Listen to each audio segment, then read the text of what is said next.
Observation d'un objet dans un champ de pesanteur uniforme G. Vous avez tous lancé un objet dans un champ de pesanteur uniforme G. Hein. Il y a une certaine trajectoire, qui semble parabolique, qui se fait à une certaine vitesse, avec une certaine accélération. Nous allons voir plus en détail ces trois paramètres au cours de l'animation. Mais pour l'instant, qu'est-ce qu'on appelle champ de pesanteur uniforme G? Eh bien, comme tout vecteur, le champ de pesanteur est uniforme s'il conserve ces trois mêmes caractéristiques que sont la direction, le sens et la norme. La norme de G, vous savez qu'elle vaut 9,8 newtons par kilogramme. Cette norme dépend de l'altitude, bien sûr. Donc on peut dire qu'un champ G est uniforme dans un cube d'1 km d'arête. Pourquoi? Eh bien, dans un cube d'1 km d'arête, on peut dire que le champ G garde à peu près les trois mêmes caractéristiques, c'est-à-dire direction, sens et norme égales. Ce n'est plus le cas, évidemment, si on sort de ce cube fictif. Hein, vous voyez, par exemple, le vecteur champ de pesanteur G', il est différent de G. Pourquoi? Parce que eh bien, la direction n'est pas la même ici.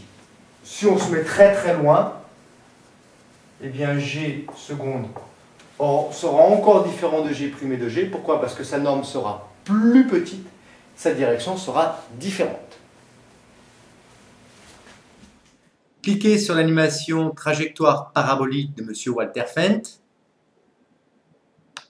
Lançons un objet dont la hauteur initiale est de 5 mètres, la vitesse initiale 5 mètres par seconde.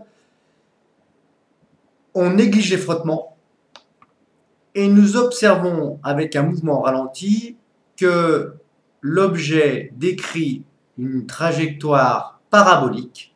Nous voyons en chaque instant ici l'abscisse et l'ordonnée du point M qui décrit cette trajectoire. Voilà. Nous pouvons donc affirmer que dans un champ de pesanteur uniforme, la trajectoire du centre d'inertie d'un solide est parabolique. Intéressons-nous maintenant à la vitesse de ce solide au cours du mouvement. Nous voyons que le vecteur vitesse a deux composantes. Une composante suivant l'axe des X qu'on appellera Vx et une composante sur l'axe des Y qu'on notera Vy. Observez la valeur de Vx. On voit que la vitesse sur l'axe des X est constante. Autrement dit, le mouvement de la projection du point M sur l'axe des X est constant. C'est un mouvement qui est rectiligne uniforme. Par contre, la vitesse sur l'axe des Y diminue au cours de la montée, puis ensuite devient négative. En effet, sa coordonnée est négative puisque le vecteur correspondant à VYJ est orienté vers le bas. Observons dans un troisième temps l'accélération du solide. Eh bien, cette accélération ici est constante. Pourquoi? Parce qu'elle garde ces trois caractéristiques constantes, la direction, le sens et la norme qui vaut 9,81 mètres secondes moins 2 pour cette accélération. Ce qui signifie qu'en une seconde, le vecteur vitesse va voir sa norme varier de 9,81 mètres par seconde. En conclusion, lorsqu'on lance un projectile dans l'air avec une vitesse initiale V0 représentée ici, faisant un angle quelconque avec l'horizontale, le mouvement du point G, centre d'inertie du solide, s'effectue déjà dans le plan vertical. Sa trajectoire est parabolique et si on décompose le mouvement du projectile suivant l'axe vertical et horizontal, on observe sur la verticale un mouvement uniformément accéléré tel que AY égale moins G, l'accélération est verticale et orientée vers le bas. Et sur l'axe horizontal, le mouvement est rectiligne uniforme, la vitesse Vx est constante, son accélération à x égale 0.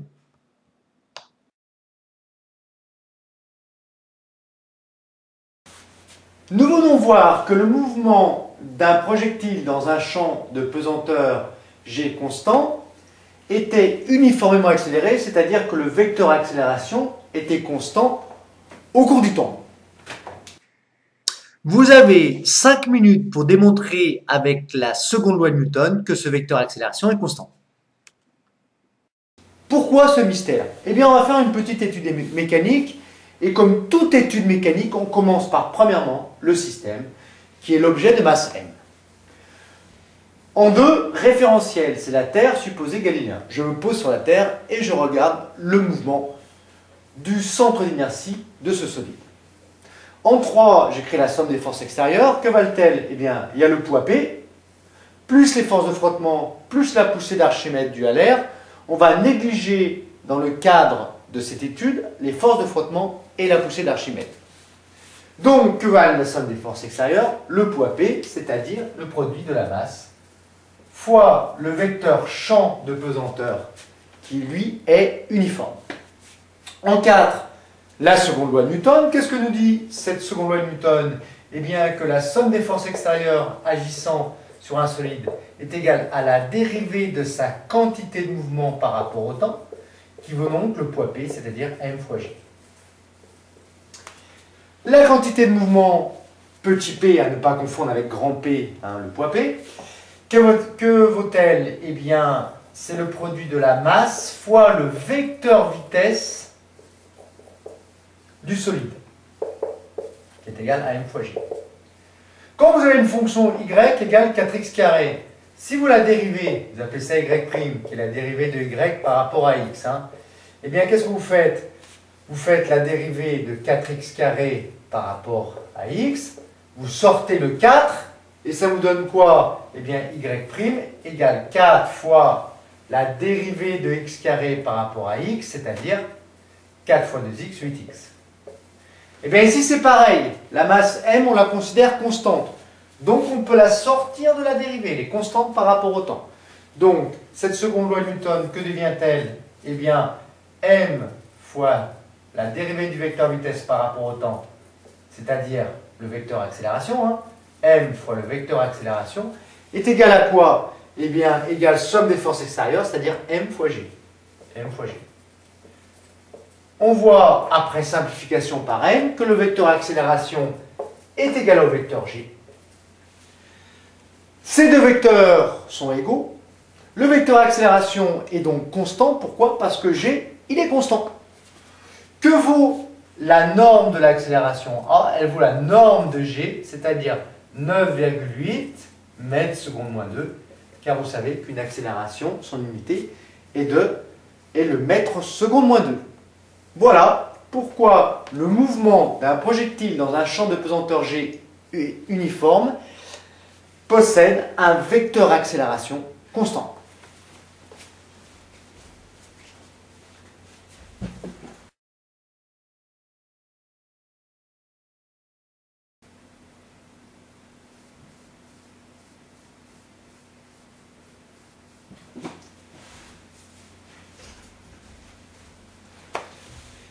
Équation horaire du mouvement sans lunettes au cours d'un mouvement parabolique avec le vecteur accélération qui est constant, qui vaut le vecteur g.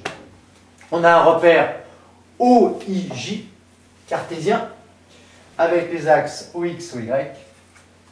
À t égale 0, que vaut le vecteur OM0, vecteur position? Eh bien, x0 égale 0 mètre, c'est-à-dire que sur l'axe des x, la psis du point m0 vaut 0, et l'ordonnée y0, eh bien, elle vaut une valeur quelconque, par exemple 2 mètres ici. Ça veut dire qu'on jette le projectile à 2 mètres de haut, à cet endroit-là, avec un vecteur vitesse initial v0, comme ceci. Alors, quelles sont les coordonnées du vecteur vitesse v0? Eh bien, il a deux coordonnées, v0 sur l'axe des x, que je noterai v0x, et v0y sur l'axe des y, que je noterai v0y. Si l'angle vaut alpha ici, v0x fois le vecteur i, c'est ce vecteur, et v0y fois le vecteur j, c'est ce vecteur. quelles sont les valeurs de V0x et V0y? Eh bien, ici nous avons un angle alpha avec l'horizontale. Ceci, cette valeur vaut V0. Donc cette valeur, elle vaut quoi? V0 fois le cosinus alpha, puisque le cosinus alpha va avec le côté adjacent à l'angle. Donc V0x est égal à V0 fois cos alpha. Que vaut V0y? Eh bien V0y, c'est ce segment-là qui vaut quoi? V0 fois sinus alpha. V0 fois sinus alpha. Voilà pour ce qu'on appelle les conditions initiales, c'est-à-dire les valeurs du vecteur position et du vecteur vitesse à t égale 0. À vous de trouver quelles sont les valeurs de l'accélération AX et AY. Je vous laisse, comme d'habitude, 5 minutes. Bien, ça y est, c'est fait. Alors, le vecteur A, eh bien, il a deux coordonnées, AX, AY. Le vecteur G, il a aussi deux coordonnées, GX et GY. GX, c'est la projection de G sur l'axe des X. Or, vous savez que le vecteur intensité du champ de pesanteur, le vecteur champ de pesanteur, sa projection sur l'axe des X, ça fait un point. Autrement dit, sa coordonnée est nulle. Donc Gx égale 0. Que vaut Gy? Eh bien, c'est la projection de G sur l'axe des Y. C'est exactement la même valeur que G. Mais attention, Gy est négatif. Pourquoi? Parce que le vecteur GYJ, le voici, il est orienté dans le sens opposé à J. Gy est donc forcément négatif. Donc Gy égale moins J. Quelles sont les équations horaires du mouvement? Eh bien, deux vecteurs égaux ont leurs coordonnées égales, autrement dit, AX égale 0 et AY égale moins J. Voici les équations horaires du vecteur accélération dans le cas de ce mouvement parabolique dans un champ de pesanteur uniforme G.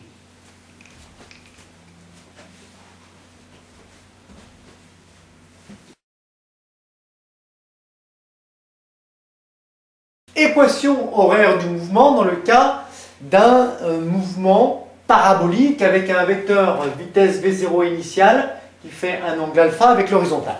Nous avons déjà trouvé précédemment la valeur de l'accélération AX qui vaut 0 et AY qui vaut moins G. Que valent les valeurs de Vx et Vy, coordonnées du vecteur vitesse, au cours du mouvement? À vous de les trouver, vous avez 5 minutes. Ça y est? Bon, on y va. Comment trouver Vx? Eh bien, on sait que le vecteur vitesse est lié au vecteur accélération par la formule suivante. Le vecteur accélération est égal à la dérivée du vecteur vitesse par rapport au temps. Nous savons que le vecteur accélération est égal à AXI plus AYJ. AX est l'accélération sur l'axe des X et AY est l'accélération sur l'axe des Y. Que vaut AX? Eh bien, AX, c'est la dérivée de Vx par rapport au temps. Et AY, de la même façon, est la dérivée de Vy par rapport au temps. Commençons par d de Vx sur dt. La dérivée de Vx par rapport au temps est égale à AX, c'est-à-dire 0. Qu'est-ce que ça signifie? Si je dérive Vx par rapport au temps, je trouve 0. Autrement dit, AX est la dérivée de Vx par rapport au temps, ou Vx est la primitive de AX. Qu'est-ce que ça signifie? Eh bien, que Vx, si je le dérive, je dois trouver 0, donc Vx est une constante. Que vaut cette constante? Pour la trouver, il faut que je regarde les conditions initiales.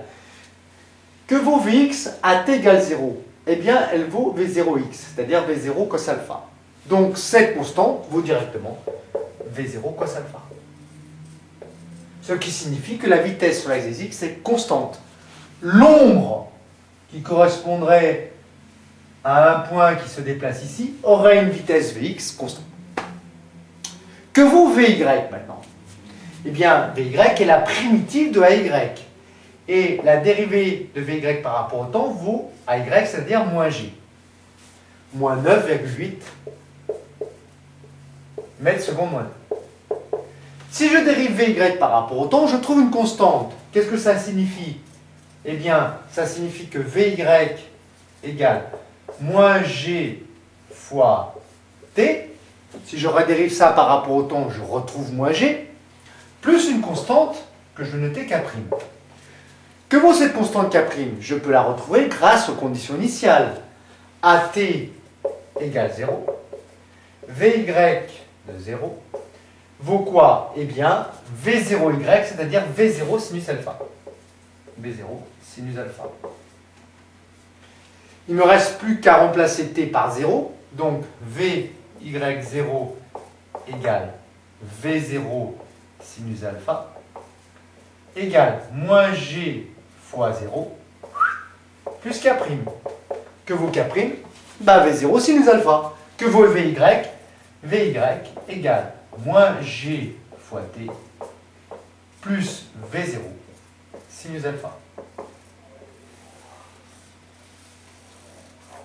Voilà pour les coordonnées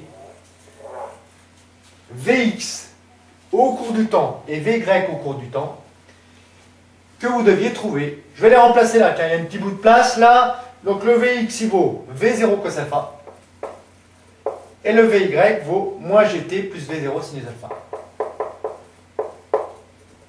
Pensez bien au bac à encadrer vos résultats pour que on n'oublie pas que vous avez trouvé la solution. Alors juste une petite explication annexe. Quand on dit que la dérivée de Vx par rapport au temps est nulle, puisque Ax est nul, hein, on se demande que vaut Vx. Eh bien Vx c'est une constante. Vous le comprenez bien quand on vous dit que la dérivée de y par rapport à x égale 0, vous dites quoi? Y égale une constante. Hein. Exemple, si y égale 3, si je dérive y par rapport à x, eh ben, je trouve 0. Ben là c'est pareil. Si je dérive, si la vitesse Vx vaut 3 mètres par seconde, si je dérive Vx par rapport au temps, je dérive 3 par rapport au temps, eh bien je trouverai également 0. Donc, cette constante K, il faut la déterminer comment? Avec les conditions initiales. Dans le deuxième cas, on vous dit que la dérivée de Vy par rapport au temps, c'est moins g, moins 9,8. Bon, mètres secondes moins 2. C'est pareil que je vous dise que la dérivée de y par rapport à x vaut moins 9,8. Qu'est-ce que vous me diriez? Que y vaut quoi? Moins 9,8 fois x plus une constante. Cette constante k, elle serait déterminée avec les conditions initiales. Ici, donc Vy vaut quoi? Eh bien, Vy est égal à moins 9,8 fois, non plus x, mais t, puisque la variable c'est t, c'est-à-dire moins g fois t, plus une constante k. Cette constante k, elle est trouvée comment? Avec les conditions initiales. Que vaut V0y à t égale 0, V0 sinus alpha. Cette constante k est égale à V0 sinus alpha.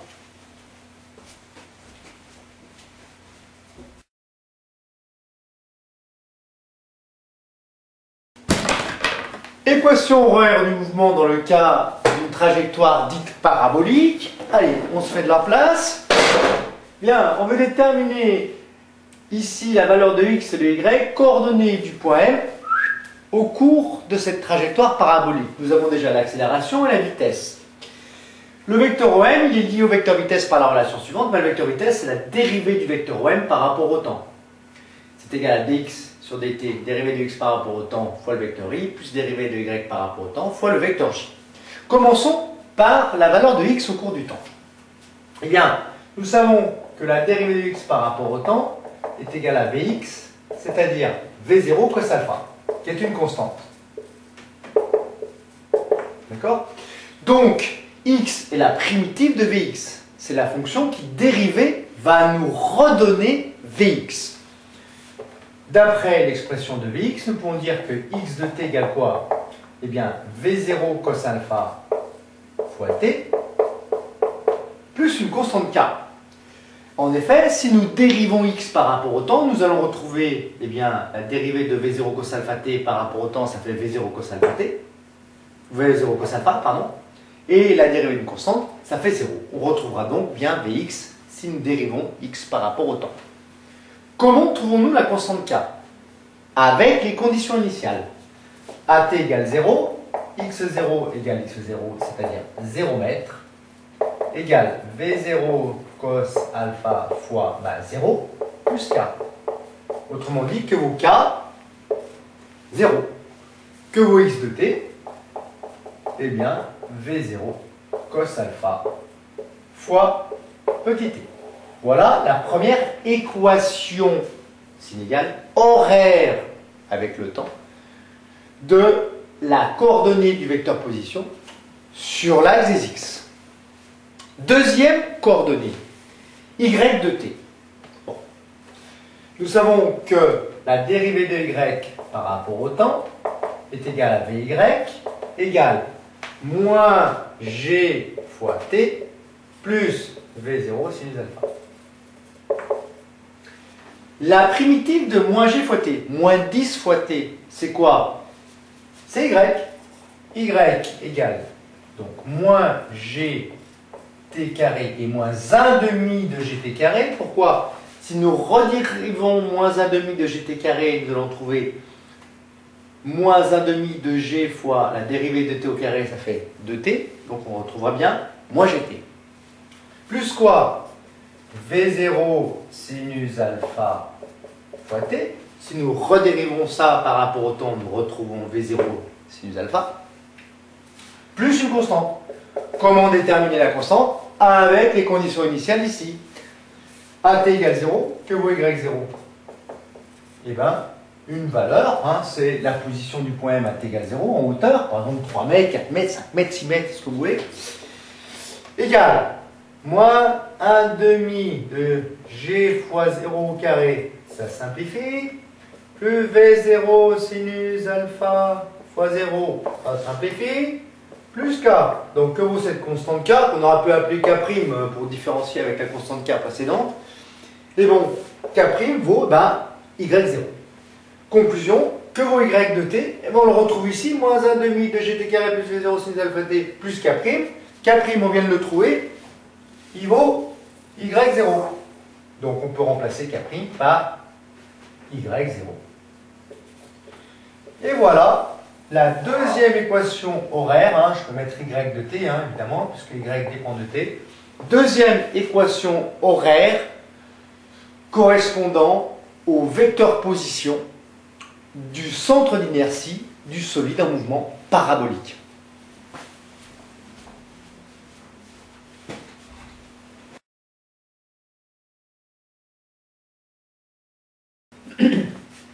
Équation de la trajectoire y en fonction de x. Alors, ne confondez pas l'équation de la trajectoire qui lie en chaque instant quoi? Eh bien, l'abscisse et l'ordonnée d'un point M qui décrit cette trajectoire. Par exemple, à l'instant T1, eh bien, le point M1 est ici. Il a pour coordonnées x1, y1, et y1 est relié à x1 par une équation qu'on appelle l'équation de la trajectoire.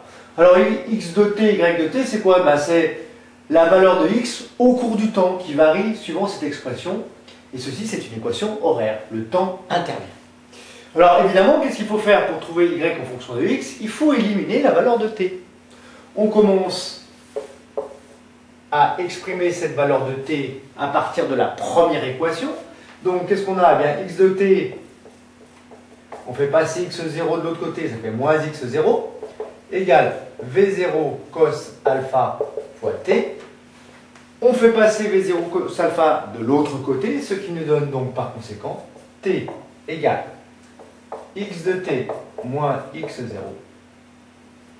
sur v0 cos alpha. Au passage, on vérifie que notre expression est homogène en termes d'unité. X, c'est une position sur l'axe des x, c'est en mètres. V0, c'est une vitesse, c'est la vitesse initiale au moment du lancer, qui est en mètres secondes moins 1. Et puis, cosinus alpha n'a pas d'unité, on le remplace par 1. 1 sur les secondes moins 1, ça nous donne bien des secondes, c'est-à-dire des temps. Il ne reste plus qu'à mettre maintenant t dans cette expression. Donc nous avons y égale moins 1 demi de g fois t au carré, c'est x de t. Alors on peut le remplacer par x, ce sera plus simple. Hein. X, puisqu'on sait qu'il varie pour du temps, moins x0 sur v0 cos alpha, le tout au carré, plus v0 sinus alpha multiplié par t, c'est-à-dire multiplié par x moins x0 sur v0 cos alpha. On verra, et vous l'aviez tout de suite vu, qu'il y a des simplifications à faire, hein. Plus, eh bien, plus y0.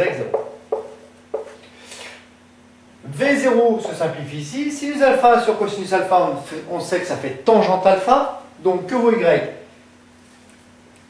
Moins 1 demi de g facteur de x moins x0 au carré sur v0 carré cos carré alpha plus x moins x0 fois sinus sur cosinus, vous savez que c'est tangente alpha,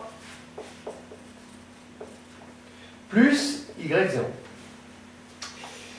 De quel type de courbe s'agit-il? Eh bien, moins 1 demi de g, v0 carré, cos carré alpha, tout ça, c'est une constante. Donc, y égale a fois x moins x0 au carré, plus de la tangente alpha, c'est une constante, plus b fois x moins x0, plus y0.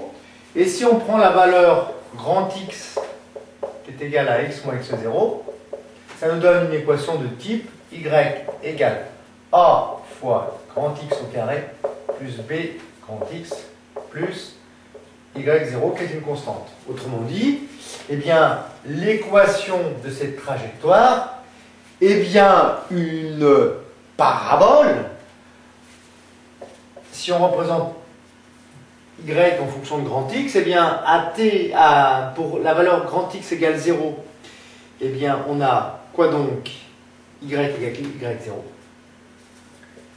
Et ensuite, eh bien, cette courbe est une parabole dont l'allure est la suivante. L'astuce du jour pour les angoissés, on vérifie que l'équation de la trajectoire est bien homogène en termes d'unité.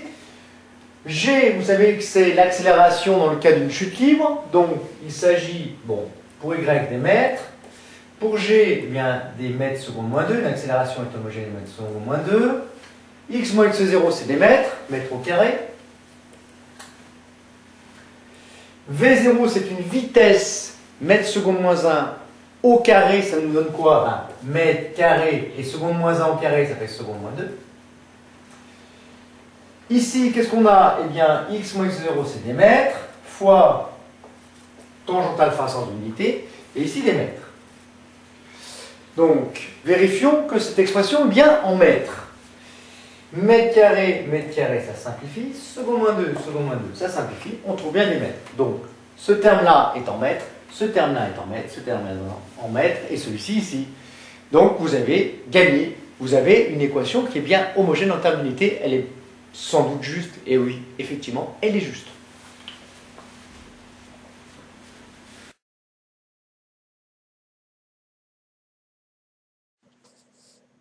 Mouvement d'une particule dans un champ électrique. Alors, vous connaissez un type de mouvement, par exemple le spot sur l'oscilloscope. Eh bien, le spot sur l'oscilloscope, qu'est-ce que c'est? Ben, c'est un rayon qui est constitué d'électrons, donc de charges négatives, qui viennent frapper l'écran, et ce rayon d'électrons, il est soumis à un champ électrique, ce qui fait qu'il se déplace. Bon, on va étudier maintenant le mouvement de particules chargées, donc dans un champ électrique uniforme. Nous cliquerons sur l'animation représentant la trajectoire d'une particule chargée dans un champ électrostatique de l'Université de Nantes. Paramétrons le logiciel, nous étudierons le mouvement dans le plan Y, O, Z. Nous donnerons au champ électrique la coordonnée EZ suivante, 1,89 volts par mètre. C'est-à-dire que ici, la valeur EZ vaut 1,89. Ensuite, le vecteur vitesse V0, nous allons le mettre dans le plan Y au Z également, puisque nous n'étudierons en terminale que les mouvements plans. Alors, V0x égale 0, un vecteur vitesse il n'a aucune coordonnée, enfin sa coordonnée est nulle suivant l'axe OX. V0y, on va mettre, allez, 2,69 mètres par seconde, et V0z, 3,27 mètres par seconde. La charge de la particule, eh bien, on va le noter à plus E, c'est-à-dire plus 1,6 10-19 coulombs.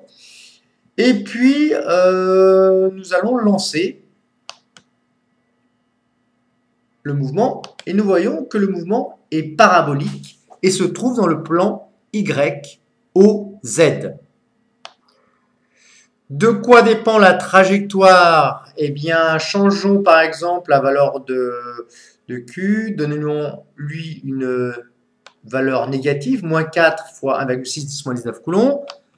Hop, on voit que la trajectoire est toujours parabolique dans le plan YOZ, mais qu'elle est différente. Qu'est-ce qui pourrait changer également le mouvement? Eh bien, on va prendre un EZ, valeur négative, moins 3,64 volts par mètre. Lançons le mouvement.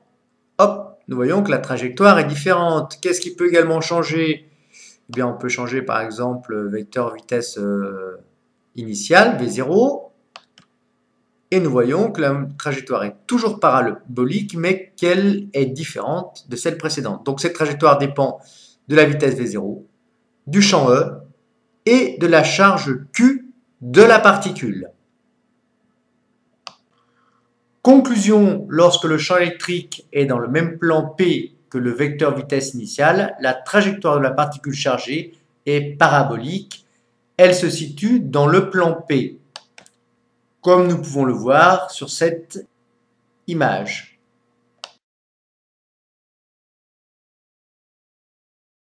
Effectuons l'étude mécanique dans le cas où nous avons une particule chargée qui est placée dans un champ E uniforme. Alors, comme toute étude mécanique, eh bien, en 1, on définit le système, c'est la particule de charge Q et de masse M. En 2, eh bien, on précise le référentiel ici, qui est le référentiel laboratoire supposé galiléen, dans lequel on va pouvoir appliquer la seconde loi de Newton. Et puis en 3, ben, on fait la somme des forces extérieures qui agissent sur la particule. Elle va être en mouvement dans un champ de pesanteur uniforme, et puis on a quand même G ici, champ de pesanteur uniforme, et puis ce fameux champ électrique. Donc quelles sont les forces qui agissent sur la particule? Eh bien on a son poids P, on a éventuellement la force de frottement, on a la poussée d'Archimède, et puis évidemment on a la force qu'on appelle la force électrique, F. Les frottements et la poussée d'Archimède sont négligeables, la particule est extrêmement petite, et puis on peut faire par exemple le déplacement dans le vide. Donc poussée d'Archimède et frottement s'annulent, sont égales au vecteur nulle part. Le poids P, quelle est sa valeur par rapport à F? Comparons les deux normes. Le poids P, c'est mg. Imaginons que ce soit une particule qui correspond par exemple à un électron. La masse d'un électron, c'est de l'ordre de 10 puissance moins 31 kg. G, c'est de l'ordre de 10. Donc ça nous fait 10 puissance moins 30 newtons. Bon. La force F, sa norme vaut quoi? La valeur absolue de la charge Q fois le champ électrique E. La charge électrique d'un électron, c'est de l'ordre de 10-19 coulombs. Le champ E, par exemple, dans les accélérateurs de particules, c'est de l'ordre de 400 000, 500 000, on va dire, allez, l'ordre de 10 puissance 5 volts par mètre, ce qui nous fait une force de l'ordre de 10 puissance moins 14 newtons. C'est extrêmement plus grand que le poids P, donc le poids P, on peut également le négliger. La somme des forces extérieures vaut donc cette force électrique qui vaut le produit de la charge Q fois le champ électrique grand E. Quatrièmement, la seconde loi de Newton, qu'est-ce qu'elle nous dit? La somme des forces extérieures égale la variation de la quantité de mouvement par rapport au temps de cette particule, c'est-à-dire m, la masse, fois la vitesse v. Comme la masse de la particule est constant, ça nous donne donc m fois dv sur dt. Et vous savez que la dérivée du vecteur vitesse par rapport au temps, eh bien, c'est l'accélération. Donc la somme des forces extérieures, qui est égale à la charge Q fois le champ E, est égale à m fois le vecteur accélération. Conclusion, que vaut le vecteur accélération de cette particule? Eh bien, il est égal à Q sur m fois le vecteur champ électrique. Comme le vecteur champ électrique est constant, eh bien, le vecteur accélération, il est constant. Le mouvement est donc régi par un vecteur accélération qui est constant, donc le mouvement est uniformément accéléré. Voilà pour le mouvement de cette charge Q dans un champ de pesanteur et un champ surtout électrique uniforme.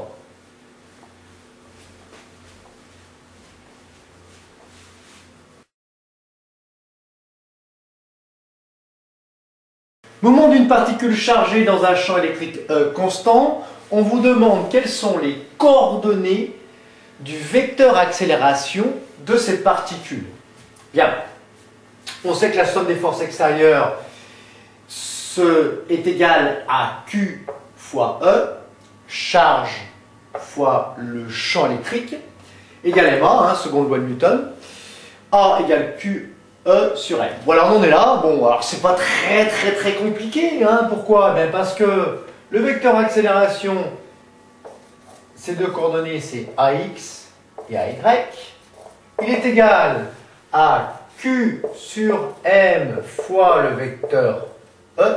Alors attention, quelles sont les coordonnées du vecteur Q sur M fois le vecteur E? Eh bien, c'est Q sur M fois E de x et Q sur M fois E de y. Bon. Le vecteur E, il est orienté comme ceci. Il a donc deux coordonnées. E de x, c'est la projection de E sur l'axe de x. Et qu'est-ce que ça veut, cette projection? Eh bien, ça vaut 0, puisque la projection, c'est comme l'ombre, si vous voulez. La longueur de l'ombre, elle est nulle.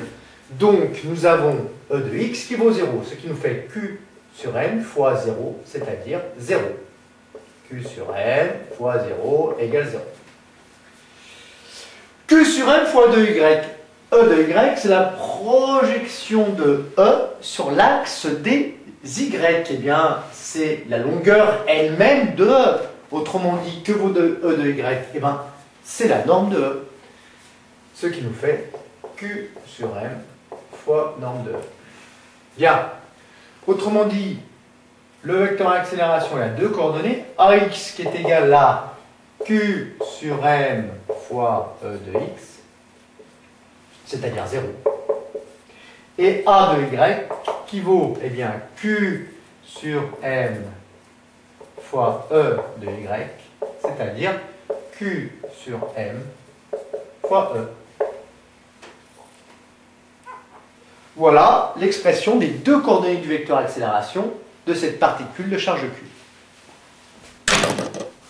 Deux petites remarques sur le vecteur accélération. D'abord, si AX égale 0, l'accélération sur l'axe des X est nulle, ce qui signifie que la vitesse sur l'axe des X est une constante. Donc le mouvement est rectiligne uniforme sur l'axe des X. Bien, autre remarque, que dire de AY? Il a exactement la valeur suivante, Q sur M fois 2Y. Deux possibilités. Si Q est supérieur à 0, à ce moment-là, AY est de même signe que Y. Pourquoi ceci? Eh bien parce que ça c'est positif, et puis donc AY égale quelque chose de positif fois E de Y, donc les deux ont le même signe.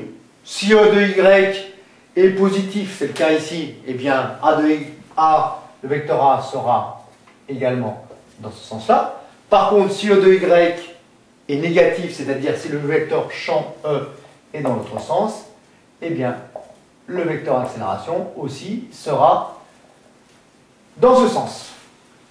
Voilà pour ces deux remarques.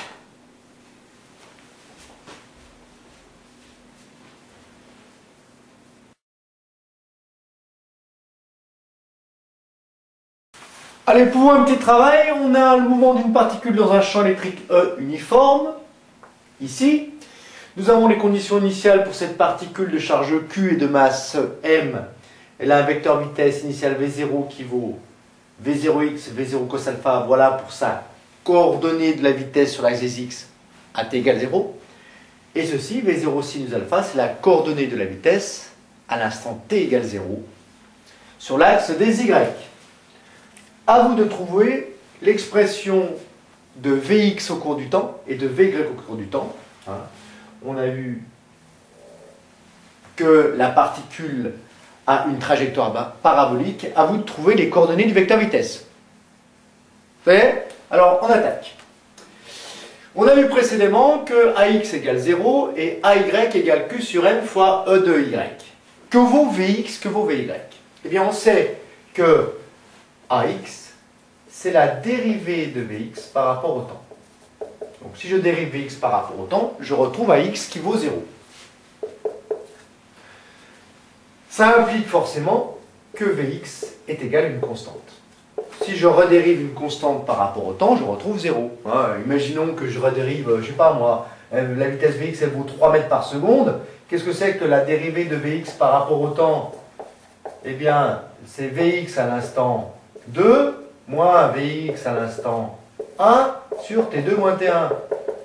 Mais si Vx est une constante, ben ça fait 3 à l'instant 2 moins 3 à l'instant 1 sur T2 moins T1. Et on voit que ça fait 0. Bien. Alors, revenons à nos moutons. Vx égale une constante. Donc, quelle constante? Forcément, on va la trouver grâce aux conditions initiales. À t égale 0, on a Vx 0, qui vaut quoi? On regarde les conditions initiales, V0 cos alpha. Donc, tout simplement, Vx égale, eh bien, V0 cos alpha, ce qui est une constante. Allez, on va le noter ici. Vx égale V0 cos alpha. Et maintenant, on va déterminer Vy. Un petit coup de chiffonnette. À tout moment, vous pouvez mettre sur pause, évidemment, si vous êtes perdu. Alors, comment on trouve Vy? Eh bien, à partir de Vy. On sait que Y, qu'est-ce que c'est? C'est la dérivée de Y, de Vy, par rapport au temps.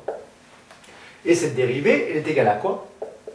Q sur M fois la coordonnée du champ E sur l'axe des Y. Qu'est-ce que c'est que la coordonnée du champ E sur l'axe des Y? Eh bien, c'est sa projection sur l'axe des Y. Cette projection, elle vaut quoi? Eh bien, elle vaut le champ E lui-même, regardez. Donc, ça nous donne Q sur M fois E. Bien. Ceci, c'est une constante.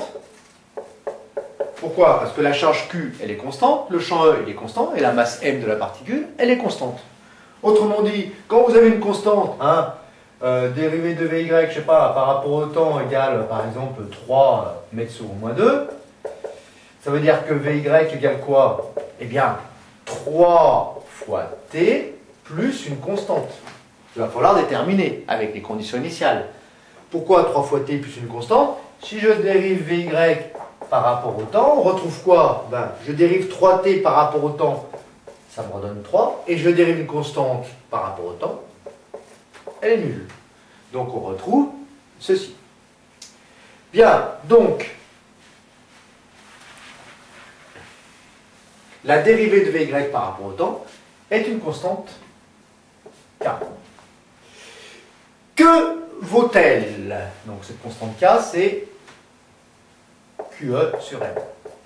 Ça implique donc que Vy égale cette constante K, donc QE sur M fois le temps T, plus une constante, je vais l'appeler K' ici, K'. Je regarde les conditions initiales. AT égale 0, Vy 0 égale V0 sinus alpha.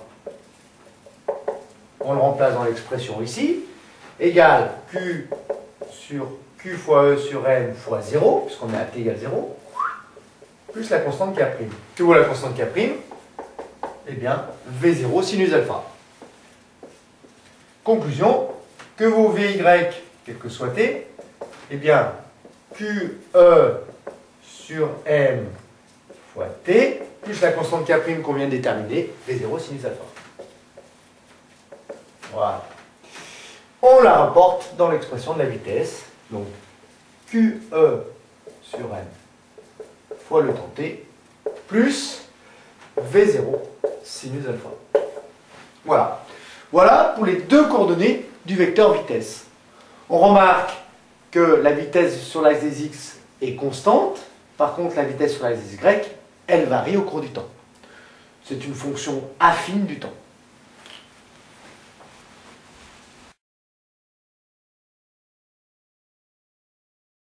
Équation horaire du mouvement dans le cas d'une particule chargée dans un champ électrique E uniforme. On a déjà trouvé l'accélération avec ces deux coordonnées, la vitesse et ces deux coordonnées. À vous de trouver les coordonnées du vecteur position de la particule en chaque instant. À partir des conditions initiales, donc OM0 égale x0, y0, à t égale 0. Fait? Bon, on y va. Alors, commençons par x. On sait que Vx, c'est la dérivée de x par rapport au temps. Autrement dit, x est la primitive de Vx, c'est-à-dire c'est la fonction qui, dérivée, va redonner Vx. Ceci, c'est une constante. Donc, x égale V0 cos alpha fois le temps t plus une constante. Pourquoi ceci? Si je redérive x par rapport au temps, qu'est-ce que je vais trouver? Dérive x par rapport au temps, je dois retrouver Vx, évidemment. Si on dérive x par rapport au temps, on retrouve quoi? V0 cos alpha. Et la dérivée de k par rapport au temps, ça fait 0. Donc on retrouve bien Vx. Comment faire pour avoir la constante k? On regarde les conditions initiales. À t égale 0, x est égal à x0. Donc on écrit que vaut x à t égale 0, c'est x0. Et on le réinjecte dans cette expression. Égale donc V0 cos alpha fois 0 plus une constante k. La constante k vaut x0. Autrement dit, que vaut x au cours du temps? On peut mettre x de t par exemple, mais on sait que ça varie au cours du temps. Eh bien ça vaut V0 cos alpha fois t plus cette constante k qui vaut x0. On peut le remplacer dans l'expression de x. Donc V0 cos alpha fois t plus x0. Petite vérification d'unité. La vitesse est en mètres par seconde. Cosinus alpha sans unité. Le temps t, c'est des secondes. Donc seconde puissance 1. On retrouve bien des mètres pour cette expression. Et puis x0, c'est l'abscisse du point M à t égale 0. C'est aussi en mètres. Maintenant, cherchons la coordonnée y de ce vecteur OM. Alors, coordonnée y de ce vecteur OM. Nous savons que Vy, c'est la dérivée de y par rapport au temps. Autrement dit, y est la primitive de Vy. C'est la fonction qui, dérivée par rapport au temps, va nous redonner Vy. Vy, c'est une constante fois un temps. Donc, si on cherche la fonction dérivée, eh bien c'est forcément, ici, t au carré. Si je redérive t au carré, je vais trouver 2t. Je ne trouverai pas encore QE sur M. Donc, il suffit de rajouter devant QE sur M. Et comme on va dériver 2t, t carré, ça nous donnera 2t, il faut multiplier par 1/2 ou diviser par 2 si vous préférez. Plus, ceci c'est une constante, V0 sinus alpha fois t, plus la constante K'. Alors, redérivons y par rapport au temps pour voir si on a bien fait d'écrire ça. Dérivons y par rapport au temps. Si on dérive y par rapport au temps, ceci on peut le sortir de la dérivée puisque c'est une constante. Ça nous fait donc QE sur 2n fois la dérivée par rapport au temps de t carré, fois 2t. On peut simplifier et on retrouve la première expression de Vy. Celle-ci, on le dérive par rapport au temps. Ceci, c'est une constante, donc ça me donne V0 sinus alpha. On retrouve le V0 sinus alpha. Et puis le K', une dérivée d'une constante par rapport au temps, ça fait 0. Donc, on est dans le vrai. Il ne reste plus qu'à trouver K'. Comment on fait pour trouver K'? Condition initiale. AT égale 0, Y de 0 égale quoi? Eh bien, une valeur qu'on note Y0, qui vaut donc quoi? On réinjecte dans l'expression. QE sur 2M fois le temps t au carré, c'est 0 au carré, puisqu'on se place à t égale 0. Plus V0 sinus alpha fois 0, hop, plus K'. Que vaut K'? Y0. Que vaut donc Y au cours du temps? Eh bien, ça vaut QE sur 2M fois t au carré plus V0 sinus alpha fois t plus Y0. Donc, on peut le réinjecter ici dans l'expression de OM, donc Y égale toute cette expression. Il ne vous reste plus qu'à écrire ici pendant que je vais prendre mon café.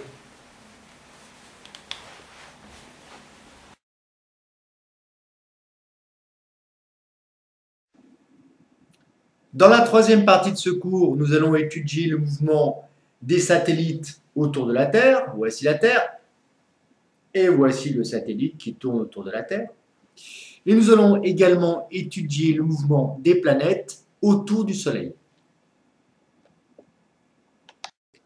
Dans cette excellente animation de M. Passébon, nous pouvons visualiser le mouvement d'un satellite dans le référentiel géocentrique, ici, ou dans un référentiel terrestre sur cette carte.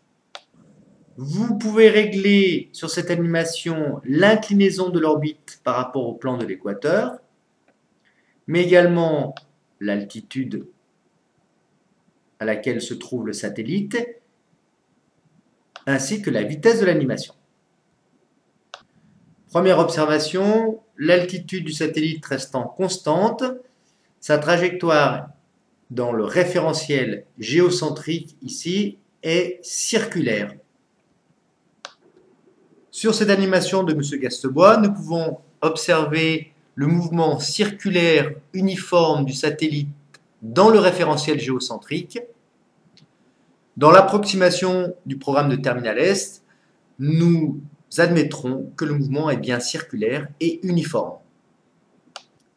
Par contre, dans le référentiel terrestre, sa trajectoire est quelconque, curviligne quelconque, la vitesse n'est pas constante, et la trajectoire est une courbe. Dans le cas particulier où nous avons réglé l'inclinaison de l'orbite du satellite à 0 degré par rapport au plan de l'équateur, et que son altitude vaut 35 563 km environ, eh bien, à ce moment-là, le satellite est dit géostationnaire. En effet, sa position par rapport au référentiel terrestre reste constante. Il est immobile par rapport au référentiel terrestre. Par contre, évidemment, par rapport au référentiel géocentrique, son mouvement est toujours circulaire et quasi uniforme. En conclusion, dans le référentiel terrestre, le satellite géostationnaire est immobile. Dans le référentiel géocentrique, son mouvement est circulaire uniforme. Un satellite qui n'est pas géostationnaire a un mouvement curviligne quelconque dans le référentiel terrestre et un mouvement considéré circulaire, mais qui en fait est elliptique, dans le référentiel géocentrique.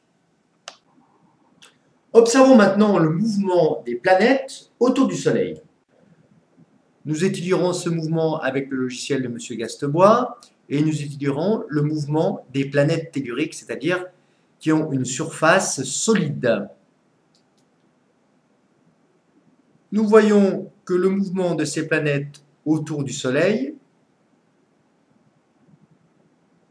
est quasi circulaire et qu'il se déroule à vitesse quasi constante. Dans l'approximation du programme de terminal S, nous admettrons que le mouvement des planètes autour du Soleil est circulaire uniforme. Le mouvement est étudié dans le référentiel héliocentrique, c'est-à-dire référentiel constitué d'un solide placé au centre du Soleil. Conclusion, le mouvement des planètes dans le référentiel héliocentrique est circulaire uniforme. Trajectoire, un cercle, vitesse constante.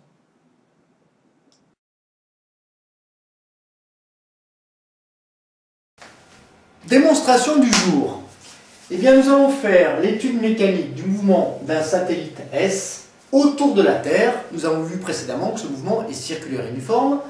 À vous de démontrer que son vecteur accélération est égal à grand G, constante de gravitation universelle, fois masse de la Terre, sur R au carré, fois le vecteur n. R étant la distance entre le centre du satellite et le centre de la Terre. Autrement dit, cette distance est égale au rayon de l'orbite du satellite. Il faut savoir faire cette démo. À vous. Vous voyez? Alors, on démarre. Alors, l'étude mécanique, le système, c'est le satellite de masse S. Le référentiel, on va l'étudier, ce mouvement, dans le référentiel géocentrique. Nous utiliserons le repère de Freinet, constitué du point S en mouvement, de n vecteurs normal à la trajectoire et du vecteur tout, vecteur tangentiel à la trajectoire. Bien. Nous savons que, d'après la seconde loi de Newton, la somme des forces extérieures est égale, eh bien, à la variation de quantité de mouvement du satellite par rapport au temps. La masse du satellite est constante, donc nous savons que la variation de quantité de mouvement est égale à quoi? La masse du satellite, on peut la sortir, m fois dv sur dt. Autrement dit, la somme des forces extérieures est égale au produit de la masse du satellite fois son vecteur accélération, justement le vecteur accélération que nous cherchons. Que valent la somme des forces extérieures? Eh bien, il y a une seule force qui agit sur ce satellite, c'est la force de gravitation. C'est-à-dire, que vaut cette force de gravitation F? Elle est égale à moins g fois la masse de la Terre fois la masse du satellite divisé par la distance entre le satellite et la Terre au carré, st au carré, fois le vecteur unitaire. Attention, c'est la force de la Terre sur le satellite, donc c'est le vecteur unitaire UTS. Vecteur unitaire UTS que je trace. Alors, la clé de voûte de cette démonstration, c'est de voir que le vecteur unitaire UTS est opposé vecteur n. En effet, ce sont deux vecteurs unitaires qui ont même direction mais sans s'opposer. Donc UTS égale moins n. Nous nous approchons du résultat. Que vaut le vecteur accélération? Eh bien, la masse m, nous pouvons la simplifier ici. Autrement dit, le vecteur accélération, il est égal à quoi? Eh bien, moins g fois mt sur st au carré fois le vecteur UTS. Moins UTS est égal à quoi? Eh bien, moins UTS, ça fait n. Autrement dit, le vecteur accélération, il est égal à g fois masse de la Terre divisé par st carré fois le vecteur n. Ou ce qui revient au même, puisque cette distance st est égale au rayon de la trajectoire du satellite, grand G fois mt sur r carré fois le vecteur n. Que dire de cette accélération? Eh bien, cette accélération, elle est centripète, c'est-à-dire orientée vers le centre, collinéaire évidemment au vecteur n. Voilà pour cette démonstration.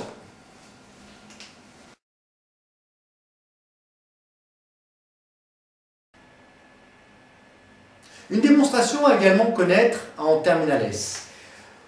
On vous donne l'accélération d'un satellite en mouvement autour de la Terre. Cette accélération est donnée par l'expression suivante.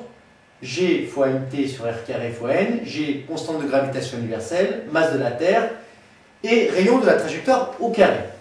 N étant le vecteur normal de la trajectoire, vecteur unitaire du repère de Fresnel. À vous de démontrer que si le mouvement est circulaire, alors la vitesse est constante. Vous avez 5 minutes. Allez, on le fait. Vous pouvez mettre sur pause en attendant.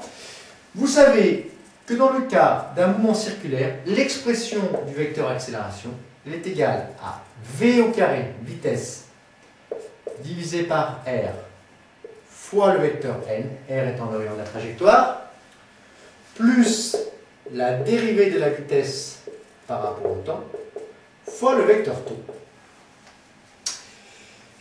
Nous savons que notre vecteur accélération, il n'a qu'une seule coordonnée,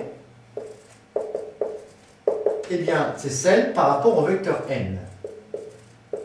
Autrement dit, d de v sur dt vaut quoi? Eh bien, 0. Si d de v sur dt est égal à 0, qu'est-ce que ça signifie? Eh bien, ça signifie tout simplement que la vitesse est constante. En effet, d de v sur dt, qu'est-ce que ça veut dire? Ben, c'est la vitesse à l'instant 2 moins la vitesse à l'instant 1 sur t2 moins t1. Si ça c'est égal à 0, ça veut dire que la vitesse à l'instant 2 est égale à la vitesse à l'instant 1. Conclusion, dans le cas de ce mouvement, si le mouvement est circulaire, alors la vitesse du satellite autour de la Terre est constante. Le mouvement est donc circulaire uniforme. Nous venons de démontrer que si le mouvement est circulaire, alors il est circulaire uniforme. Maintenant, il faut trouver quelle est la vitesse de ce satellite.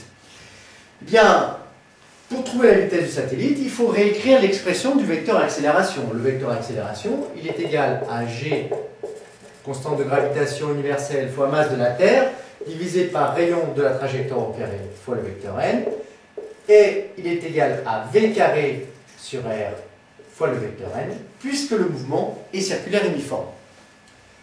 Simplifions cette expression. Si deux vecteurs sont égaux, leurs coordonnées sont égales. Autrement dit, g fois mt sur r carré est égal à v carré sur r. Nous pouvons simplifier par r, ce qui nous donne v au carré égale g fois mt sur r. Autrement dit, que vaut la vitesse du satellite? Racine carrée de la constante de gravitation fois la masse de la Terre divisé par le rayon de sa trajectoire. Au passage, on voit plus le rayon R est petit, plus le satellite est proche de la Terre, plus sa vitesse est grande. Vous pourrez le revoir sur l'animation. Évidemment, plus la masse de la Terre est importante, mais bon, c'est une constante, hein, et bien plus la vitesse serait grande. Ce qui signifierait par exemple qu'un satellite qui se retrouverait un satellite de Jupiter, qui a une masse beaucoup plus grande, et bien tournerait à une vitesse beaucoup plus grande, par exemple.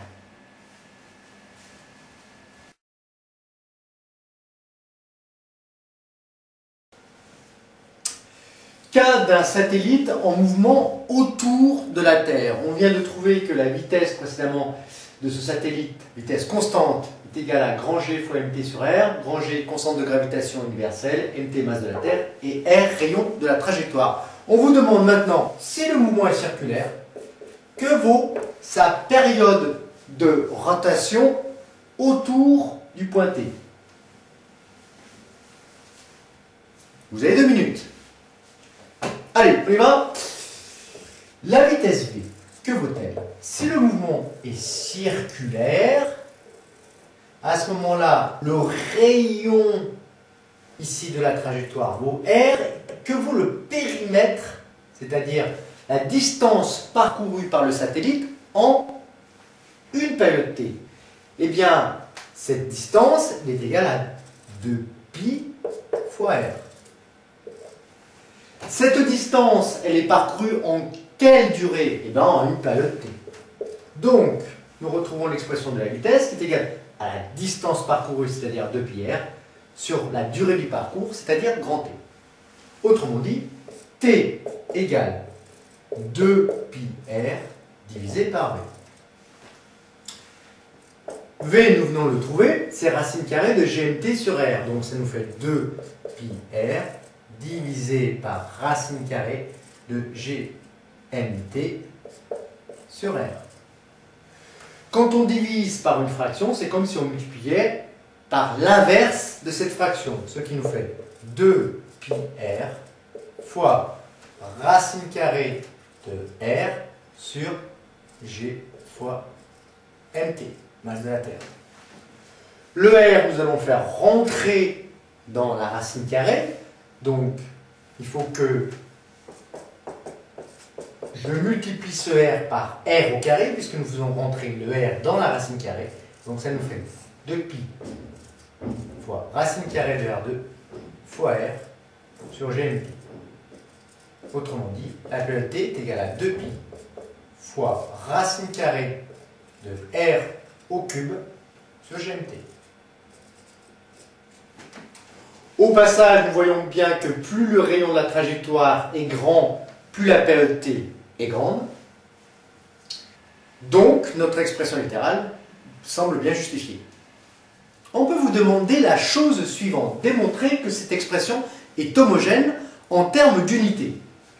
Nous savons que la période t est en secondes. À vous de démontrer que cette expression est également en secondes. Allez, après cet instantané sur l'image, on y va. 2pi, eh bien l'unité de 2pi, c'est des radians, mais c'est sans dimension physique, donc on le remplace par 1 dans l'expression. Racine carrée de R, ce sont des mètres au cube, divisé par G, qui vaut, constante de gravitation universelle, 6,67 10 11 mètres cubes, kilogramme moins 1, seconde moins 2. Donc mètre cube fois kilogramme moins 1, seconde moins 2. N'ayons pas peur de tirer le trait plus loin. Fois la masse de la Terre qui est en kilogrammes. Alors, roulement de tambour, mètre cube, ça se simplifie. Kilogramme puissance moins 1 fois kilogramme puissance 1, ça fait kilogramme puissance 0, ça fait 1. A puissance 0, ça fait 1. Voilà, donc ça c'est 1. Et 1 sur seconde moins 2, eh bien, c'est égal à seconde au carré. Racine carrée de seconde au carré, ça nous donne bien des secondes. Cette expression est bien homogène en termes d'unité.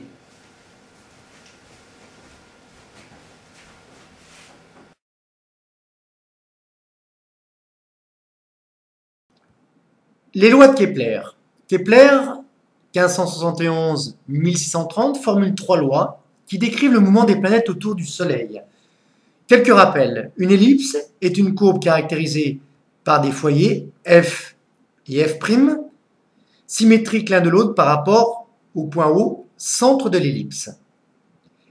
Il faut définir également pour une ellipse une distance A nommée demi-grand axe et B le demi-petit axe.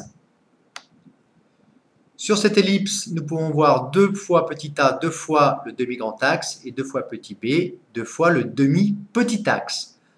Un point M quelconque de l'ellipse vérifie l'expression suivante. Distance FM plus distance MF' égale 2 fois la distance correspondant au demi-grand axe. Donc remarque, le cercle est une ellipse particulière pour laquelle les foyers sont confondus, les foyers F et F'. Le demi-grand axe et le demi-axe ont même valeur, A égale B égale R, rayon du cercle.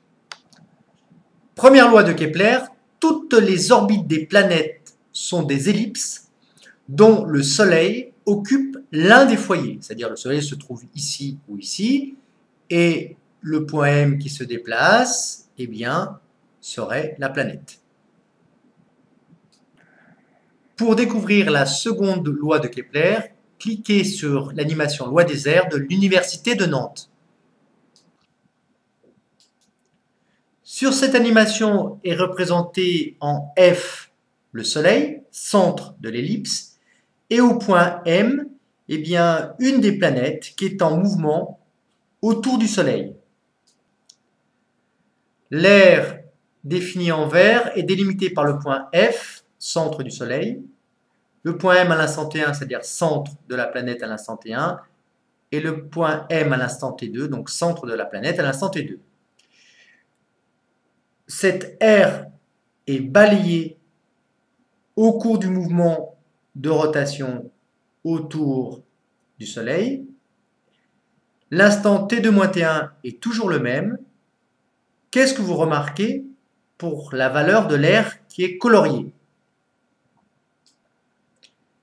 Eh bien, nous remarquons que l'aire coloriée vaut toujours la même valeur, 1,23 cm². Par conséquent, l'aire balayée entre T1 et T2 est toujours la même. La seconde loi de Kepler est la suivante. Pendant des intervalles de temps ΔT égaux, la planète balaye des surfaces S égales de l'ellipse. Donc si ΔT égale T1 moins T0 égale T3 moins T2, c'est-à-dire intervalle de temps égaux, alors S1 égale S2. Représenté ici sur ce schéma. Alors attention, après la loi 1, la loi 2, la loi 3 de Kepler. Les trois lois sont à connaître dans le cadre du programme de Terminal S, nouveau programme, un programme à partir de 2012. Troisième loi de Kepler, ou loi des périodes, T au carré sur A au cube égale 4pi carré sur G fois ms. Alors, quelle est la signification de ces termes? T, c'est la période de révolution de la planète autour du Soleil. A, c'est la longueur du demi-grand axe de l'ellipse. G, constante de gravitation universelle. Et ms, masse du Soleil. Dans le cas particulier où l'ellipse est un cercle, le demi-grand axe est égal au rayon de l'orbite circulaire.